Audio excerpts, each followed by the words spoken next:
Hello, I'm Letitia Bishop, your host, and this is the Beauty Talk podcast. Today is the very first episode. I'm so thrilled that you're here listening in. I'm Letitia. If you don't already know me, I'm a pro makeup artist of over 7 years. I have lived and worked in countless cities around the world like New York City, London, Germany, Thailand, and now here in Hong Kong for about 3 years, not quite. I'm originally from Australia, close to Sydney, about 1 hour north of Sydney in a small kind of beach town. I work here on fashion shoots, advertising, commercial work, private clients doing their makeup for events and lots of occasions when we have events. And I'm also a content creator. I write beauty articles for publications here in Hong Kong and also for my blog, interviewing people and talking about top new products and where to find products as well. In this podcast, we're going to be talking about all things beauty as the name suggests. I'm going to be sharing with you in these episodes things that I have learned over the last 7 years in the beauty industry. Plus, I'm going to be interviewing other beauty pros that I know here in Hong Kong and the world. I'm going to be hitting you guys up soon, my beauty friends, so watch out for me. I feel a podcast is going to be a great way to get to know each other more and dive into topics much deeper and share more knowledge and information with you guys from me and other beauty pros. So if that sounds like fun, I would really appreciate it if you guys hit the subscribe button and share with your friends. Let's get started in the episode.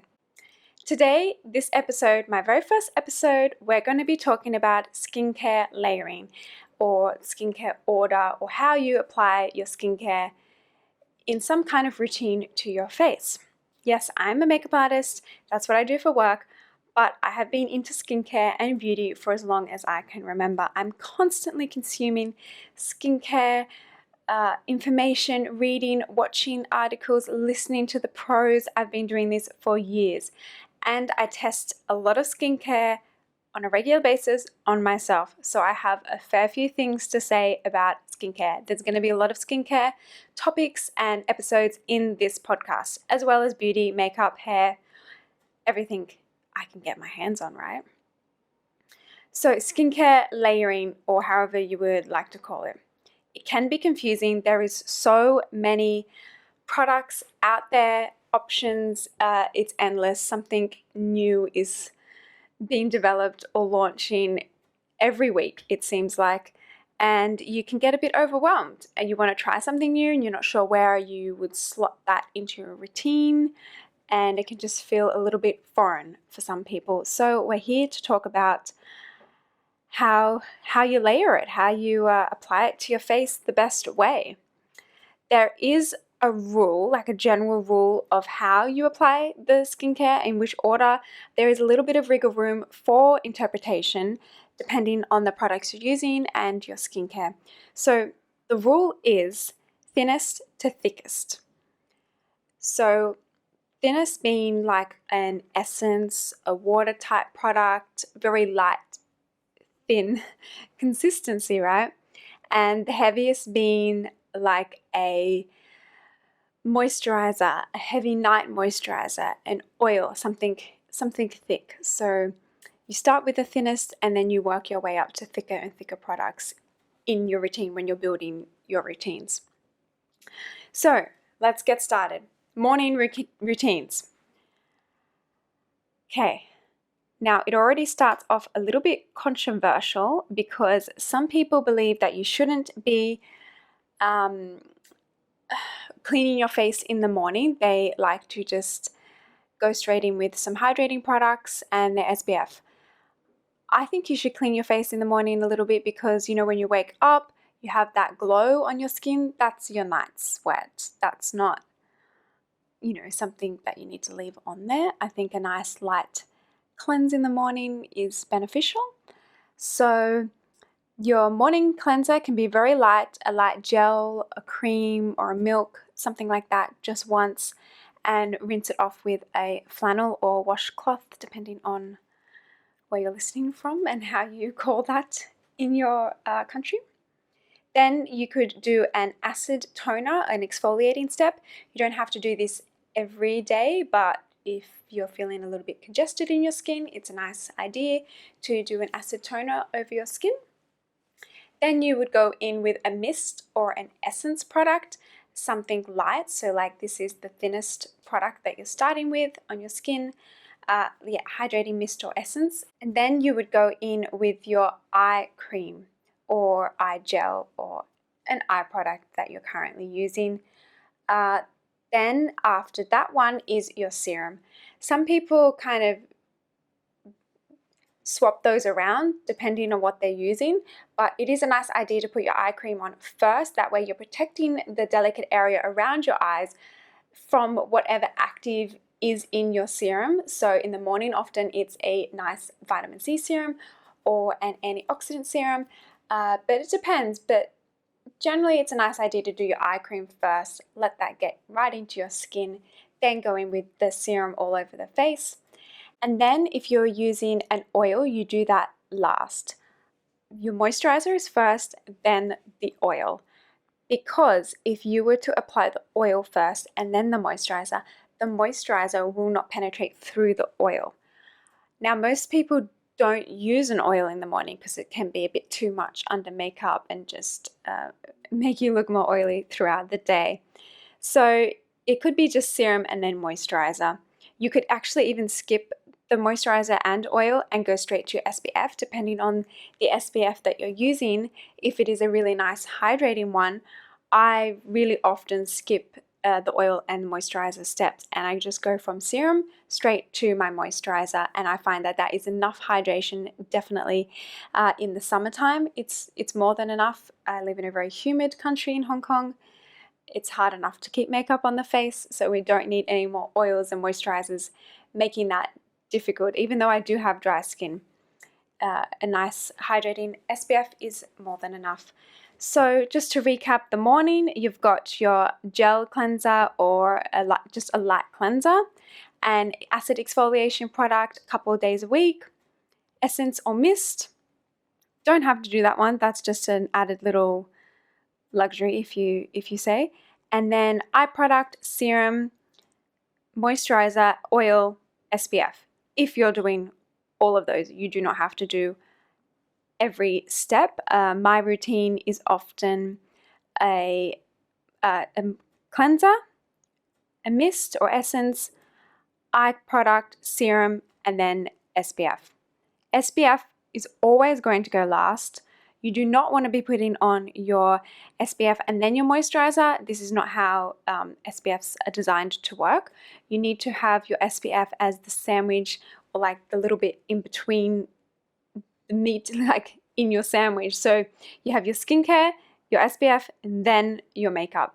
The makeup, I like to wait a few minutes between SPF and makeup because sometimes you just need it to settle in a little bit. They can be very emollient, and you can sometimes get that peeling or balling or rolling of your SPFs, and that's really irritating when you're doing your makeup. So, nighttime routine. Nighttime routine is where it gets much more exciting. This is where the double cleanse happens. I love a double cleanse. If you've not heard of a double cleanse, I'm sure you actually have, because this is a beauty podcast and most people in the beauty world have heard of double cleansing or do double cleansing. It's where you cleanse twice. It can be with the same product or it can be with different products. Mine is always with different products because I have lots to play with being in the beauty world. So the theory behind double cleansing and why it is a recommended practice for most people, because SPFs are designed to stay on the skin for as long as possible. You're wearing makeup during the day, mostly, not everybody, but often you're wearing makeup during the day, and like city pollution, dirt, everything, right? If you're just cleansing once, you're just cleansing, moving that around your skin, and you're not really getting to the skin to clean it. So it's best to start with an oil product or a balm or some kind of thick, heavy cleanser and emulsify and break all down that makeup, SPF, grime from the day, get that off your skin. Then you can go in with the second cleanser or cleanse the same product and then clean the skin nicely without all of the other stuff sliding around on your face. So first is like a balm or oil. Wash that off. If you're using an oil cleanser that is designed as a facial oil cleanser, as soon as you start splashing your face with water, it emulsifies, it breaks down. If you're using something like a coconut oil or something that's very popular in the natural world, it's hard to clean them off the skin because they don't have surfactants in it that are designed to kind of break down and get off the skin when you hit it with water. So oil cleansers, you put them onto dry skin, massage in, break down all your makeup and SPF, and then you add water and they just come off your skin very easily. Then you would go in for your second cleanse with the same product or with a gel or cream or something of a lighter type of cleanser. And then you've cleansed your skin properly. After that, if it is vitamin A or retinol night, you would then go in with that. That is always first product to hit your skin after you've cleaned it is vitamin A. Now, this is not always every night. Often people can't handle it every night. I do it once a week. I have a very strong one. So if it's vitamin A night, that is the next one. On alternative nights, it could be an acid toner. So they're beautiful to smooth the skin texture, brighten the skin. I really recommend acid toners for a lot of people. That would be if that's an alternative night to your vitamin A product. Do not do those on the same nights. That's a bit too much. After that, you can do your essence or hydrating toner. So like a water liquid type product that is adding hydration into your skin. After that one, then you would go in with an eye product like a cream eye product or a gel eye product. Then your treatment serums, so whatever serums you're using at the moment to treat maybe pigmentation, fine lines, dullness. There's an array of serums out there. Then your moisturizer, so that doesn't have to be, I always say that moisturizers do not have to be expensive or super high tech. You leave that to the serum products, spend your money there, and moisturizers are just to like seal it in. They are important, but they don't need to be super expensive. There's heaps of wonderful affordable moisturizers out there on the market. And then after the moisturizer would be the facial oil. If you're using a facial oil, that is your last step to seal everything in because facial oils are the thickest and other products can't penetrate it that well. For me, if I'm using a facial oil, I'm a bit naughty, I guess. I don't like the feeling of facial oils at the end of my skincare routine because you go to bed and it's all oily. I just don't love it. So normally I will then put a moisturizer over the top of facial oil just to get rid of a little bit of that oily feeling that I don't love. But you know, it's nothing too serious, but that's what I like to do. Okay, morning exercise. How do you do that? I know people will ask about how you should go about your morning skincare routine with your exercising. So what I like to do is I wake up, I brush my teeth, I apply a face mist if my face is feeling dry, and then I apply my SPF, and then I go out, exercise, do all of that. Then later I do my shower and my full skincare routine.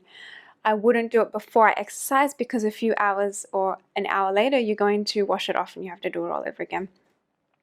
So before you exercise, just make sure if you're in a dry place or something, just hydrate your face really with something very simple, and then you can then definitely apply your SPF before you step out of the door, and then you can do the morning skincare routine after your shower.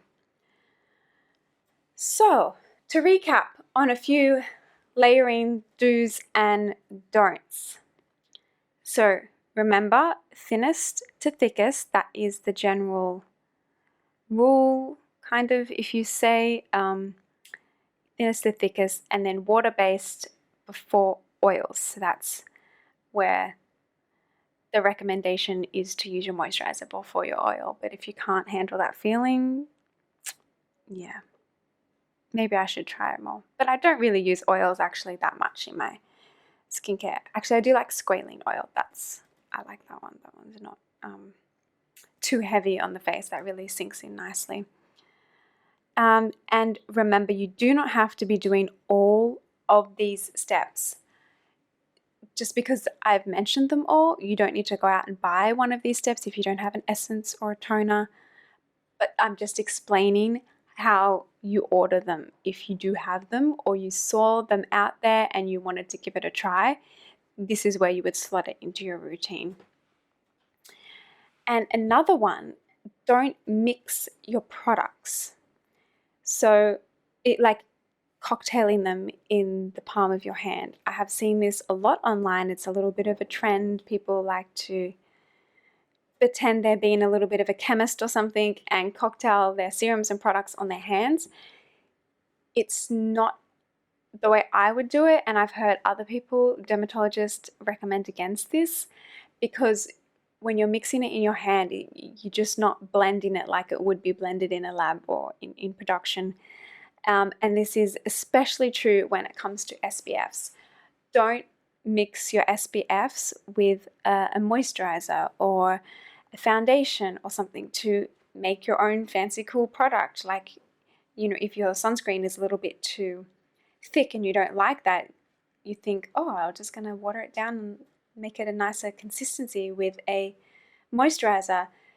No, you're really hindering the amount of SPF protection that you're going to receive, and you are not going to get an even application because you wouldn't have mixed it properly, efficient enough amount, so you're going to get skip areas.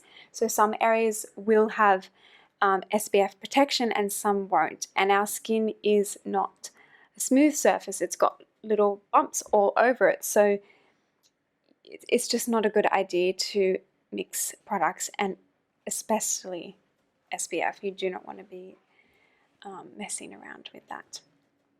And then also SPF, again, you will find me talking about SPF a lot because I am a huge advocate for SPF, and I'm sure there's going to be many episodes to come on SPF because I can't stop recommending it enough to people, because sun damage is like, I forget the percentage, but it's like 90 or 98% of the reasons why our faces age. And if you are trying to prevent aging or slow it down a little bit and you're not wearing SPF, you might as well throw out all of your other skincare products, because prevention is better than trying to fix it, right? So wear your SPF. And most people don't even do it daily, and if they are doing it daily, they're not wearing enough SPF. So how much SPF do you need? You need 1 teaspoon of SPF for your face, ears, and neck. That's a lot of product. If you've ever measured it out, it's a lot of product. The general thought to get that amount is to do like 2 to 3 lines, 2 to 3 fingers of product, like lines, like spread it out on your fingers in a line to get the right amount. And that's why I've never recommended, or I always tell people when they say, oh yeah, my foundation has SPF, or my tinted moisturizer has SPF, but are you actually applying that much? Are you applying 1 teaspoon of foundation? No, that would be like a huge amount of foundation, and our faces aren't that big, and it would just look really cakey and horrible and practically drip off your face. So separate SPF product, then you can go in with tinted products or foundation products. Yes. Okay, SPF rant over. Okay, I hope you like this episode, guys. We're now at the end. I hope to always be answering listener questions from my social media and my Facebook group. Don't have any today because it is the first episode. I hope you enjoyed it. So if you have any questions, do hit me up on my IG, which is at Letitia Bishop, spelled how my name's spelled everywhere. Drop me a DM and say, this is a question for the podcast. I would love for you to answer it and ask a question. Or you can join my private Facebook group, which I will link in the show notes, the link to that group. You can ask me there. Let me know it's for the podcast, maybe like hashtag podcast or something, so I know that it's a question you want me to answer on my podcast for the next episode. Send me a message on the Instagram or Facebook group, your questions that you would like me to answer. And don't worry if I can't answer them, I will save them. And when I interview an expert in that area and field, I will ask it then for you, so we get to help all of you guys. So if you like this episode, my first ever podcast episode for the Beauty Talk, I have listened to my fair share of beauty podcasts, and they always ask for reviews at the end of the episode. I know it's quite an important thing to do so more people can find my podcast and listen in. So wherever platform that you're watching today, I would love you to write a review down the bottom, something nice please, and I will see you in the next one. Thank you guys, bye.